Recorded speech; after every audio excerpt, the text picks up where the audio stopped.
ఇటీవల మూసీ పరివాహక ప్రాంతాల్లో ఇల్లు కోల్పోతామనే భయంతో ఆందోళన చెందుతున్న బాధితులకు కేటీఆర్ ఇప్పటికే అండగా నిలిచారు. వారి సమస్యలను తెలుసుకునేందుకు నిర్వహించిన దండి యాత్రలో పాల్గొని ప్రజలతో కలిసి నడిచి వారికి భరోసా ఇచ్చారు.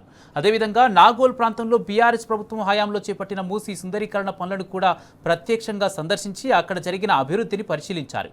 మూసీ బాధితులకు అండగా కేటీఆర్ పవర్ పాయింట్ ప్రజెంటేషన్ ఇవ్వనున్నారు. దీనికి సంబంధించి పూర్తి అప్డేట్స్ మా ప్రతినిధి లిబిల్ లైట్ పరా అందజేస్తారు. లిబిల్ మరికాసేపట్లో కేటీఆర్ కీలక పవర్ పాయింట్ ప్రజెంటేషన్ ఇవ్వనున్నట్టుగా తెలుస్తుంది. ఈ ప్రజెంటేషన్లో ఏ అంశాలను వివరించనున్నారు? పూర్తి అప్డేట్స్ ఏంటి?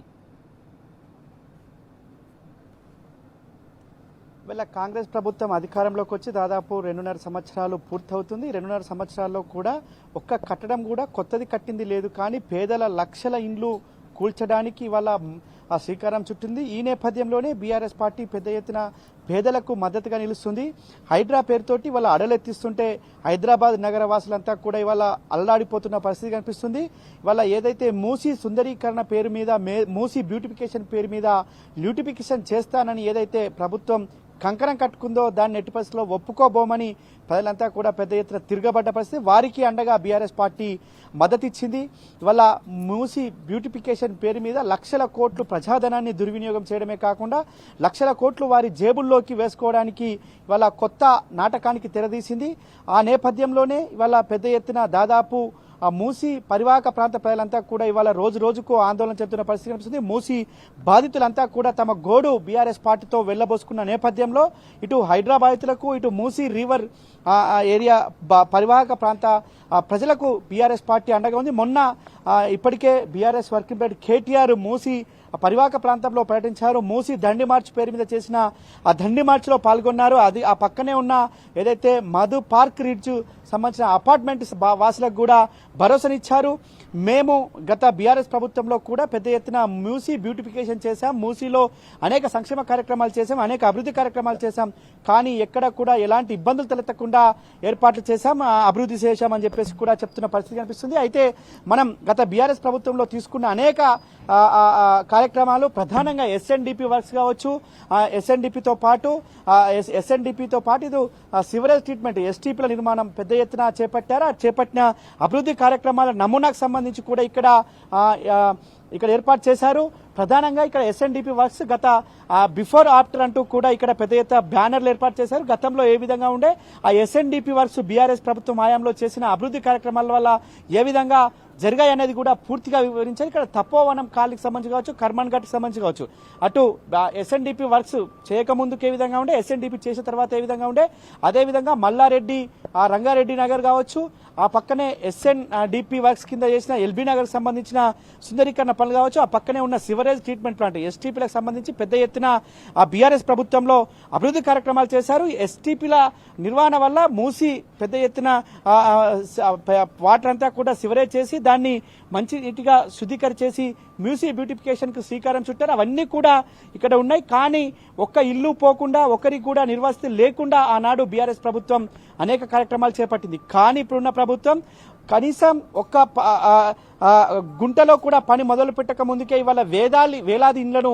కూలుస్తామంటూ ఇప్పటికే దాదాపు 300 పైచీలకు ఇండ్లను చాదర్ఘట్ దగ్గర కూల్చిన దుస్థితి ఈ కాంగ్రెస్ ప్రభుత్వంలో దాపరించింది. కాంగ్రెస్ ప్రభుత్వంపై ప్రజలు చీకట్టుకుంటున్న పరిస్థితి కనిపిస్తుంది. ఇవాళ ఈ సివరేజ్ ట్రీట్మెంట్ ప్లాంట్ల నిర్మాణం వల్ల పెద్ద ఎత్తున మూసీలో ఏదైతే మురుగునీరును శుద్ధి చేసి అక్కడ దోమల బెడదను కావచ్చు, ఇతరత్ర దుర్గంధాన్ని కూడా తగ్గించే ప్రయత్నం ఆనాడు బీఆర్ఎస్ ప్రభుత్వం చేసింది. కానీ వాళ్ళున్న ఈ కాంగ్రెస్ ప్రభుత్వం పూర్తిగా పేదల ఇళ్లను కూల్చాలే, పెద్దలకు పంచిపెట్టాలనే ఒక దుర్మార్గమైన ఆలోచనతో చేస్తుందని చెప్పేసి కూడా పెద్ద ఎత్తున మండిపడుతున్నారు. అయితే నిన్న ఏదైతే ఆ బీఆర్ఎస్ పెద్ద ఎత్తున ఇటు బాధితులకు అండగా ఉంటుంది, వారికి ఖచ్చితంగా మేము మీకు అండగా ఉంటాం, మీ పోరాటానికి మా మద్దతు తెలిపే కాదు, మీ పోరాటానికి మేము ముందుండి పోరాడతామని చెప్పేసి కేటీఆర్ అటు హరీష్ రావు ఇద్దరు అనేక పర్యాలుగా చెప్పిన నేపథ్యంలోనే నిన్న ప్రభుత్వం మరొక కొత్త వ్యూహానికి ఉసిగొల్పింది. మేధావులతోటి, ఇంటలెక్చువల్స్ తోటితో పాటు ఇటు ఎవరైతే పత్రికా ఎడిటర్లకు సంబంధించిన వారితో మేము ఒక ప్రజెంటేషన్ ఇస్తామని చెప్పింది. అయితే అది కేవలం తాజ్ కృష్ణ హోటల్లో జరిగింది. అదంతా కూడా అంగు ఆర్భాటాలతో పెద్ద పెద్ద గ్రాఫిక్స్తో మాయాజాలం చేసే విధంగా నిన్న చిత్రీకరించింది. ఒకవైపు తాజ్ కృష్ణలో అటు పవర్ పాయింట్ ప్రజెంటేషన్ పేరు మీద పీపీటీ జరుగుతుంటే, మరోవైపు మూసి బాధితులు మా ఇండ్ల మీదకి ఎక్కడేస్తారో, మా ఇండ్లను ఎవరు కూలగొడతారో మాకు రక్షణ ఏదంటూ కూడా వారు నిన్న మళ్ళీ నిరసన వ్యక్తం చేస్తున్న పరిస్థితి కనిపిస్తుంది. ఈ నేపథ్యంలోనే బీఆర్ఎస్ వర్కింగ్ ప్రెసిడెంట్ కేటీఆర్ అటు power point presentation versus public point presentation అంటూ కూడా ఇవాళ శ్రీకారం చుట్టారు. సాయంత్రం 5 గంటలకి ఇక్కడ హిమాయత్ సాగర్ లోని బాధితులను అందరూ కూడా ఇక్కడికి రానున్నారు. ఆ బాధితులకు మూసీకి సంబంధించి గత బీఆర్ఎస్ ప్రభుత్వం హయాంలో ఏ విధంగా చేశారు, బీఆర్ఎస్ ప్రభుత్వం ఏం చేసింది, ఎలాంటి అభివృద్ధి కార్యక్రమాలు చేసింది, అన్నిటికీ కూడా కులంకుశంగా ప్రతి ఒక్కటి కూడా ఇవాళ ఒక power point public point presentation అనేది ఒకటి శ్రీకారం చుట్టారు. దాని ద్వారా వాళ్ళ ఇక్కడ అన్ని కూడా చూపెట్టున్నారు.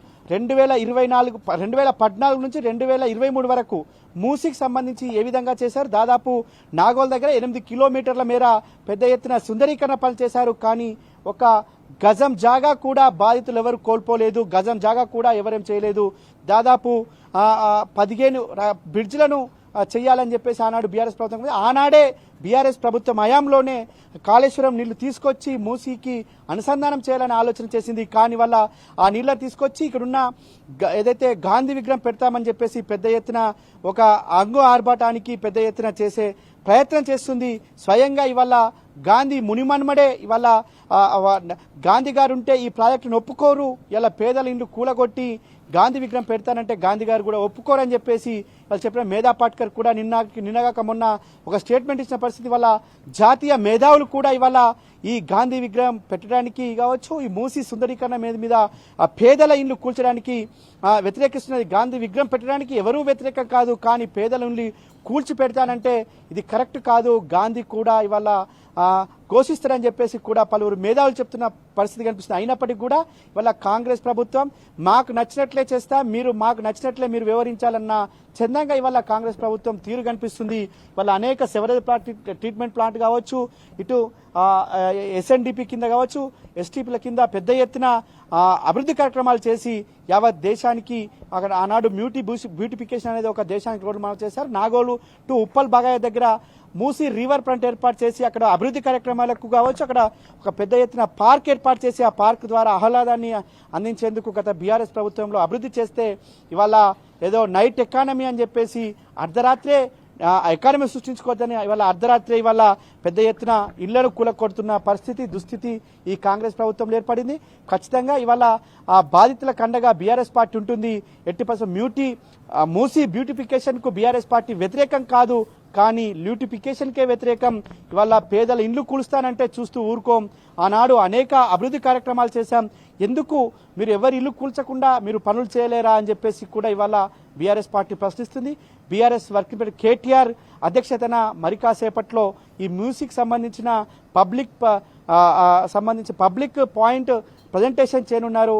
ఇక్కడ హిమాయత్ సాగర్లో చేయనున్నారు. పూర్తిగా గత బీఆర్ఎస్ ప్రభుత్వంలో ఎలాంటి అభివృద్ధి కార్యక్రమాలకు శ్రీకారం చుట్టారు, ఆ బీఆర్ఎస్ ప్రభుత్వం ఖచ్చితంగా ఏ విధంగా చేయబోతుంది, ఎలాంటి ఆటంకాలు లేకుండా, ఎలాంటి నిర్వాసితులు లేకుండా, ఎలాంటి ఇల్లులు కూలగొట్టకుండా చేసేందుకు ఆనాడు ఎలాంటి అభివృద్ధి కార్యక్రమాలకు శ్రీకారం చుట్టిరు అనే దాన్ని కూడా చేయనున్నారు. అయితే ఇవాళ ఏదైతే బీఆర్ఎస్ ప్రభుత్వం చేసిన పనులకు పక్కన పెట్టి కాంగ్రెస్ ప్రభుత్వం తన సొంత ఎజెండాతో ముందుకు పోతుంది. వాళ్ళ అంతర్జాతీయ ప్రమాణాలను చెప్తుంది. వాళ్ళ అర్ధరాత్రి పేదల ఇండ్లు కూడా కూలగొడుతున్న దుస్థితి ఈ కాంగ్రెస్ ప్రభుత్వంలో ఏర్పడింది. వాళ్ళ అర్ధరాత్రి నైట్ ఎకానమీ అని చెప్పేసి నైట్ ఇవాళ పేదల ఇండ్లు కూల్చే ప్రయత్నం ఇవాళ కాంగ్రెస్ ప్రభుత్వం చేస్తుంది. దీన్ని నెట్పస్లో చూస్తూ ఊరుకోం, ఖచ్చితంగా వారికి అండగా ఉంటామని బీఆర్ఎస్ పార్టీ మొదటి నుంచి చెప్పింది. బీఆర్ఎస్ వర్కింగ్ ప్రెసిడెంట్ కేటీఆర్ అనేక సందర్భాల్లో అనేక ప్రాంతాల్లో పర్యటించి వారికి ఒక భరోసానిచ్చారు. ఈ నేపథ్యంలో ఇవాళ అసెంబ్లీ సమావేశాలు వస్తున్నాయి. ఈ మూసీ ల్యూటిఫికేషన్ నెట్పస్లో ఒప్పుకోమని మరొకసారి తేల్చి చెప్పేందుకు ఇవాళ మరి కాసేపట్లో ఇక్కడ పవర్ పాయింట్ ప్రజెంటేషన్ ప్రారంభం కానుంది. Kumar, right, thank you లివిల్.